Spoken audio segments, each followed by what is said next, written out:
Hello everyone, I'm Aisha and welcome back to another weekly savings challenge and dividend portfolio update. This week's video is going to be an exciting one as I will be depositing the August savings into my Stashaway Simple account. As this video will be published on 31st of August, I would like to wish all my fellow Malaysians happy 63rd Independence Day. Hope all of you are able to enjoy this long weekend with your loved ones and making sure everyone is staying safe and practicing social distancing. Let's move on to our agenda for today. As per usual, we are going to generate this week's savings amount. Then, we will get the total amount for the month of August and head on to my Stashaway account.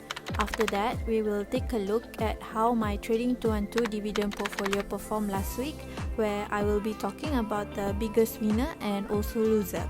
Lastly, we will run the dividend script and see whether there are any ex-dividend dates that we can take advantage of next week. If you are only interested in certain parts of the video, I have prepared the timestamps in the description box below. Feel free to skip to your preferred sections. Let's start our agenda with the 52-week savings challenge. Let's type in the random between 1 to 13 here and see what number we will get. So far, I had to set aside 26 ringgit. Okay, this week I have to set aside 12 ringgit. Total amount for August 2020 is 38 ringgit. Let's deposit this into the Stashaway Simple account.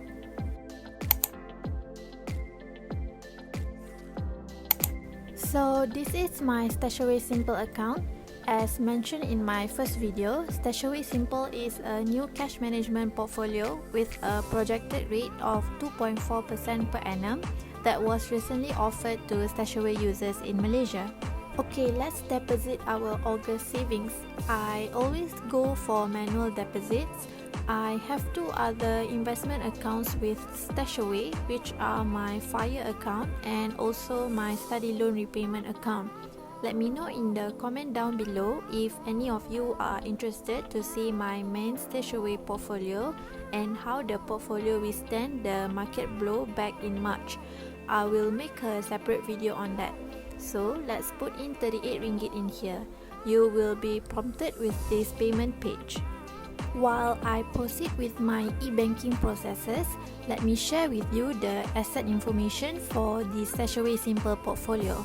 The money deposited into this portfolio will be invested into a fund called the East Spring Investments Islamic Income Fund. In July, I deposited 25 ringgit and calculated the approximate number of units that will be purchased based on the net asset value of the fund. I estimated that I will be getting around 48.16 units, and based on these asset details here, yes, my estimation is more or less the same and the actual number of units bought is 48.1417. However, I don't really understand the dividend distributions. The income distribution was set at 0.0014 cent per unit, and if so, I was supposed to receive around 6.7 cents, but here I am receiving 4 cents, but the total returns are 6 cents. Does everyone understand why I'm confused, or I am making you all confused as well? As of 28th of August 2020, the net asset value for this particular fund is around 52 cents. Because I deposited 38 ringgit just now, so I will be getting approximately 73.08 units. In total, I have approximately 121.22 units of this asset. Let's scroll down and see the historical returns. The income distribution is around 0.0014 cent per unit, so assuming the return is more or less equal, I am expected to earn around 16 cents next month. Now, let's move on to the next agenda, Trading 212 dividend portfolio update.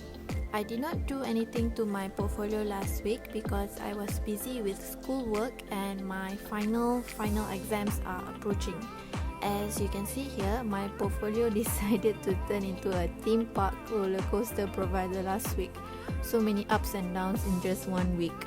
I invested 75.79 USD and my portfolio closed at 75.80 USD, up by 0.01%. My biggest winner from last week was Pfizer, up by 11.81%, followed by Realty Income, which was up by 10.77%. And my portfolio's biggest loser remains the same. My shares in Vodafone Group was down by 9.47% last week. As for dividends, I received 4 cents last week from my holdings in National Grid UK. I have disposed of this share as the share value was not growing and they only pay dividends twice in a year. However, I think that I should look into investing more in UK companies as I will be taxed around 30% on the dividend income received from US companies, as currently Malaysia and the US do not have a tax treaty in place. I am planning to invest in the long run and hopefully in 15 years from now, a tax treaty between us and the US will be formed. Please take note that anything mentioned in this video is not a financial advice and my videos are for entertainment purposes only. Please seek professional advice from certified advisors before starting to invest your hard-earned money. Every investment has its own risk, especially in this uncertain time.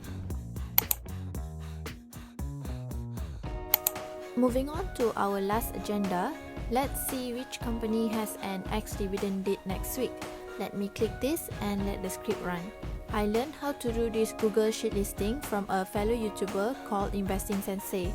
I will link the video tutorials on how to come up with this dividend tracker on the top right corner if you guys are interested and want to track dividends from your favorite companies. Thank you so much Investing Sensei for providing a value-adding script to the community. Okay, let's see. Next week we are expecting to receive dividend payments from LTC and also Pfizer. As for the ex-dividend dates, we still have the chance to get dividends from Realty Income, Home Depot, Pepsi, Bank of America, and also Waste Management. I think I will continue investing in Realty Income and start to invest in Bank of America next week. The other 3 companies are too expensive for my budget currently, but I am really interested in Waste Management. You guys might be wondering why I have all these companies listed but not investing in them. I have all these companies under my watch list because I think they are good dividend paying companies and I do plan to invest in them in the future after I am a bit more financially stable.